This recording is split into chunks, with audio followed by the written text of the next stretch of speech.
স্থানীয় সময় বৃহস্পতিবার গাজার খান ইউনিসে রেড ক্রসের কাছে 4 ইসরায়েলির মরদেহ হস্তান্তর করে ফিলিস্তিনের স্বাধীনতাকামী সংগঠন হামাস। পরে দেহগুলো ইসরায়েলি সেনাদের হাতে তুলে দেয় রেড ক্রস।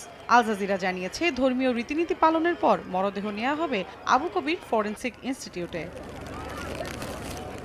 মরদেহগুলোর মধ্যে বিবাস পরিবারের সদস্যরা রয়েছেন বলে জানা গেছে।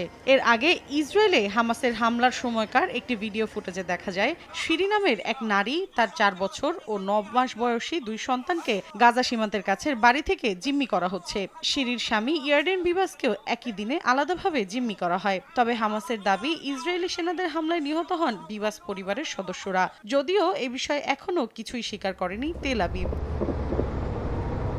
এদিকে গাজায় যুদ্ধবিরতি চুক্তির তোয়াক্কা না করে হামলা চালিয়েছে ইসরায়েল। গত 24 ঘন্টায় উপত্যকা জুড়ে এসব হামলা চালানো হয়। এতে কয়েকজন হতাহত হয়েছেন বলে জানিয়েছে আল জাজিরা। অভিযোগ উঠেছে, অবরুদ্ধ উপত্যকার ধ্বংসস্তূপ সরানোর বুলডোজার, 1 লাখের বেশি অস্থায়ী বাসস্থানের সরঞ্জাম এবং মানবিক সহায়তা প্রবেশে বাধা দিচ্ছে দখলদাররা।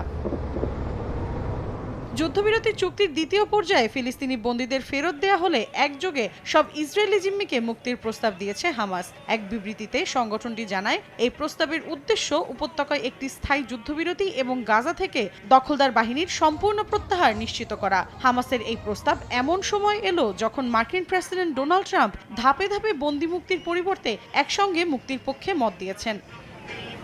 মৌসুমী সাথী, সময় সংবাদ।